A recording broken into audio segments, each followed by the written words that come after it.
बिस्मिल्लाहिर्रहमानिर्रहीम को सपोर्ट कीजिएगा, चैनल को सब्सक्राइब कीजिएगा। इमरान खान साहब ने एक बात की थी कि ये हुकूमत 4 से 5 महीने से ज़्यादा नहीं चलेगी, और उन्होंने एक बात और की थी कि पीपल्स पार्टी काबीना का हिस्सा इसलिए नहीं है क्योंकि पीपल्स पार्टी बखूबी जानती है कि यह हुकूमत 4 से 5 महीनों के बाद चली जाएगी।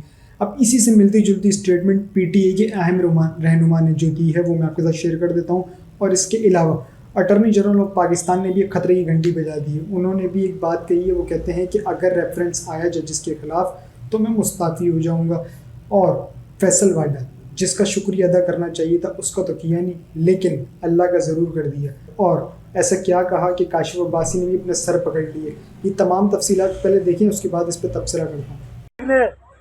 कि हमें ज़रूरत है, आपको वोटों की ज़रूरत इस वजह से है कि आप फॉर्म 45 और 47 पे और आपको बाकायदा मैनेज करके दिया पूरा इलेक्शन, इस वजह से आपको उन वोटों की ज़रूरत है। लेकिन इंशाल्लाह हम करेंगे इसके लिए काम, पीपल्स पार्टी करेगी। पार्टी के हमारे सीनियर साथी ने भी इस बात का नोटिस लिया है कि इन वोटों को दोबारा नौकरी पर न लिया जाए। आपको हमारे यहाँ जो इंटेलेक्चुअल है, हमारे यहाँ जो दिमाग है, वो इन नौजवानों में भी नजर आता है। आप नजर तो दौड़ा है क्योंकि आप उस आदमी को ढूंढते हो जिसने आपके लिए चोरी की है। आप उस आदमी को तैनात करोगे जिसने आपको फॉर्म 45 बना के दिए है।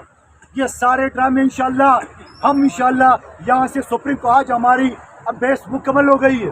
अब इन बेंच के ऊपर है कि वो 1000 मरतबा सोच रहे हैं कि उन्होंने फैसला क्या देना है। आपने सब फैसला क्या देना है, क्योंकि इसको हम चैलेंज करेंगे सुप्रीम कोर्ट में। और 2-4 महीने के बाद खुद नवाज शरीफ कहेगा असम्बली तोड़ दो शहबाज शरीफ को, क्योंकि उनका कोई दिल लगाव नहीं है। उनको फॉर्म 47 दिखा दिया कि तू भाई हरे हुए वज़ीर आज़म बनोगे 2-4 महीने के लिए अगर जाओगे।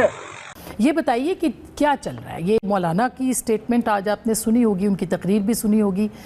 क्या लगता है कि कोई तहरीक वाकई सर उठा रही है, मौलाना साथ होंगे? बहुत शुक्रिया आसमा साहबा। देखिए, एक तो ये कि ये बड़ा अनफॉर्चुनेट है कि जब भी पाकिस्तान में स्टॉक एक्सचेंज आसमान से बातें करती है, इन्वेस्टर्स आना चाहते हैं, ट्रिप्स हो रहे हैं, एग्रीमेंट्स हो रहे हैं, पैसा पाइपलाइन के अंदर है, वो हर वक्त कोई ना कोई कियोटिक सिचुएशन होती है। हमारे एतबार में भी थी, हमने भी लोगों के लिए की थी और अब हम फिर करने जा रहे हैं। जो मेरी पार्टी है या मौलाना साहब है या फॉर दैट मैटर कोई भी पोलिटिकल पार्टी, क्योंकि हर पार्टी ने काम किया है। तो ये एक तो बहुत ही ये अनएक्सेप्टेबल है, नंबर 1। नंबर 2 ये है कि देखें जी, एक लिमिट तक तो बात भी हो सकती है, चीज़ भी हो सकती है, और इस मसले को एड्रेस करना भी चाहिए। और हुकूमत वक्त का काम था कि वो मौलाना साहब के साथ जाके डायलॉग्स करती और वही तहरीक इंसाफ से भी करती। अगर वो नहीं कर रही और मौलाना साहब चढ़ाई की तरफ आ रहे हैं तो चढ़ाई तो अब एक्सेप्टेबल नहीं होगी। ये बड़ा क्लैरिटी से मैं आपको बता रहा हूँ। अच्छा, देखिए, आपका आईनी हक है कि आप पुरअमन प्रोटेस्ट करें।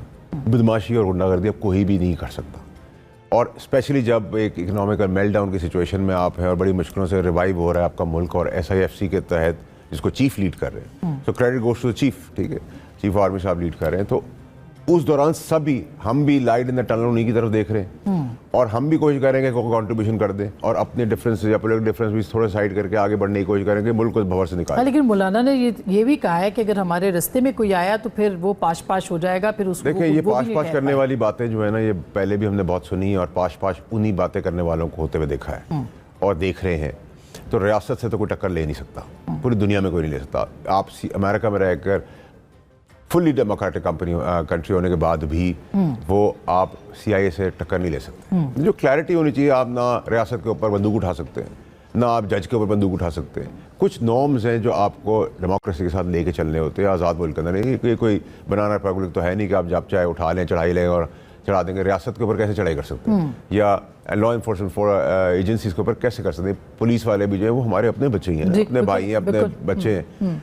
तो ये देखिए, इख्तलाफ करें, खुल के इख्तलाफ करें, नफरत ना करें, दुश्मनी ना बनाएं। देखिए, हाँ, हम भी बड़े और सड़कों पे एहतजाज भी जो है वो उसकी तो वो तो आप किसी पार्क में ले लें जगह, वो तो जहाँ भी उनको इजाज़त मिलती है, जो भी DC AC जो भी देता है इजाज़त, वो दे, वो करे, कोई प्रॉब्लम नहीं है। लेकिन इस टाइप की बात करना, जैसे आपने भी एक इररिस्पॉन्सिबल स्टेटमेंट देखी KPK के CM की, जबकि वो लेटा हुआ है, कंप्लीटली लेटा हुआ है गवर्नमेंट के साथ, वो कह रहा है कि मैं चढ़ाई कर दूंगा। तो चढ़ाई कैसे कर दोगे भाई, ये मुल्क है, कोई ऐसी थोड़ी है, अंधी थोड़ी लगी हुई है कि आप चढ़ाई कर दोगे, ठीक है। और मसला ये है कि समेत मेरे उस वक्त जब तक मैं उस पार्टी में था, हम में से कोई लीडर तो था नहीं ना, हमें तो वोट इमरान खान की शक्ल में पड़ता था, उसके झंडे पे पड़ता था। तो अगर हम अपनी औकात आज भूल जाएं तो ये गलत चीज़ होगी। तो मेरे ख्याल सबको अपनी लिमिटेशन औकात में रहना चाहिए। औकात से बाहर जो आएगा उसको प्यार से रोका जाएगा, अगर प्यार से रोका गया तो फिर बहुत सख्त ताकत का इस्तेमाल किया जाएगा। ताकत का इस्तेमाल तो एंड ऑफ द डे अगर आखिरी सिचुएशन आ गई तो ताकत तो रियासत और मोहसिन नकवी साहब जो है वो ताकत का इस्तेमाल कर सकते हैं। देखिए वो मोहसिन नकवी साहब हो, वो तो कुर्सी होती है, उसमें मोहसिन नकवी साहब हो, आप बैठे या कोई भी बैठा हो वो करेगा। मेहमानों का तारुफ करा दूं, फैसल वाडा साहब हमारे साथ मौजूद, सेनेटर हैं। किस पार्टी के सेनेटर है सर? मैं आजाद। कौन से? आजाद। आजाद का आजकल वो है। आपको शर्मिंदगी क्यों हो रही है आजाद आजाद कहते हुए? मुझे तो कोई शर्मिंदगी नहीं, मैं तो I take pride in it, I am independent. आपको पता ना ये इंडिपेंडेंट नहीं होते हैं, डिपेंडेंट होते हैं। सर देखिए, मैं इसका एक ही हाल बगैर जवाब दिए अगर दे सकूं,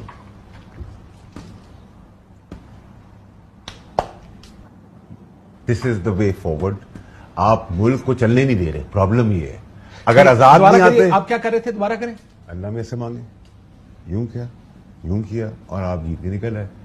इसमें कौन सी गलत बात है पाकिस्तान के अंदर? आप मैं इंडिपेंडेंट नहीं होता, किसी पार्टी से नहीं होता तो मैं क्या करता? तब आप मुझे कहते हो किसी पार्टी से क्यों चले गए? अब मैं इंडिपेंडेंट आया हूं तो आप मुझे कह रहे हैं। ये कौन है? अल्लाह मियां। अच्छा, अल्लाह में साहब दुआ करते हैं, आजकल ये कहते हैं। अल्लाह में से मांगते हैं। बड़े अफसोस की बात है। आपको भी पता है, खैर, और खुश हैं इंडिपेंडेंट होकर। वोट किस किसने? जी, तो ये तमाम गुफ्तगू आपने सुनी। इसमें एक चीज़ तो बड़ी क्लियर है कि इमरान खान साहब ने अब तक जितनी भी पेशन गोइयाँ की हैं ना, वो 100% दुरुस्त साबित हुई हैं। उन्होंने ज़मान पार्क में बैठे थे, चंद सहाफ़ियों को बोला था कि एक भगोड़े को पाकिस्तान लाया जाएगा, वही देखने को मैं आया। उसके बाद कहा गया कि उसके केसेस माफ़ करा दिए जाएंगे, वही देखने में आया। उसके बाद कहा गया था कि उससे इलेक्शन लड़ाया जाएगा, वही देखने में आया। उसके बाद कहा गया था कि उससे इलेक्शन ज़बरदस्ती जितवाया जाएगा, वही देखने में आया। उसके बाद इमरान खान साहब ने कहा ये कुछ भी कर लें, ये कुछ भी कर लें, इलेक्शन तहरीक इंसाफ ही जीतेगी, वही देखने में आया था। पर फ़र्क ये है कि फजर की पहले की कहानी अलग थी और उसके बाद की अलग थी। उसके बाद इमरान खान साहब ने कहा था कि मुझे फिर उठा के इन्होंने नाहिल करना है और जेल में डाल देना है, तो वही देखने में आया। अब इमरान खान साहब की जो आखिरी पेशन गोई थी वो ये थी कि ये हुकूमत 4 से 5 महीने बाद ख़त्म हो जाएगी, इसीलिए तो पीपल्स पार्टी इनका हिस्सा नहीं बनी है। कादिर मंदूखेल ने भी उसी तरफ इशारा कर दिया है कि नवाज शरीफ 3 से 4 महीने में ये असेंबली तोड़ देगा और ये असेंबली तोड़ के ये रफू चक्कर हो जाएगा। ये तो आपने सुन ली कादिर मंदूखेल की बात, जो कि पीपल्स पार्टी के रहनुमा और पीपल्स पार्टी का अलाइंस है पीडीएम हुकूमत और पीपल्स पार्टी का अलाइंस है नून लीग के साथ। उसी नून लीग के साथ जिसने पेट फाड़ के उससे पैसे निकलवाने थे उसको सदर बना दिया। अब रहा सवाल दूसरी तरफ फैसल वाडा जिन्हें आजकल सोशल मीडिया पे शायद टाउट कहा जाता है। मैं नहीं कह रहा हूँ, जो सोशल मीडिया कहता है वो कह रहा हूँ कि फैसल वाडा को सोशल मीडिया पर टाउट कहा जाता है और इन्हें तर्जुमान भी कहा जाता है ताकतवर हलकों का। बहरहाल इन्होंने अपना सेनेट का इलेक्शन लड़ा और जीता। अब इनसे अगर पूछा गया कि आप किस तरह से जीते, तो कहते हैं मुझे तो नून लीग ने और एमकेएम ने वोट दिए। तो ये सारी ज़िंदगी तो नून लीग और एमकेएम को गालियाँ देते देते अपनी सियासत में एंट्री की और एंट्री दे के वफाकी वज़ीर बने और अपने उल्लू सीधे करने लग गए, यानी कि अपने कारोबार को मंजने लग गए। इसके बाद इमरान खान साहब को जब पता चला तो उन्होंने थोड़ा सा एक्शन लिया और जब एक्शन लिया तो शायद इनको बुरा लग गया। इनको बुरा लगा तो ये फिर बिल्कुल ही पीछे हो गए। इनका ये कहना है, इनका ये मानना भी है कि इमरान खान ने मुझे क्यों सुनाया, क्यों डांटा। हालांकि इमरान खान साहब ने किसी गलत नीयत से नहीं सुना, उनको तो एक ही मौक़िफ़ था कि भाई मुझे वो टीम चाहिए जो काम करे बेस्ट ऑफ द बेस्ट, जैसे कि मुराद सईद जिन्होंने अपने डोमेन में बड़ा ज़बरदस्त काम किया है।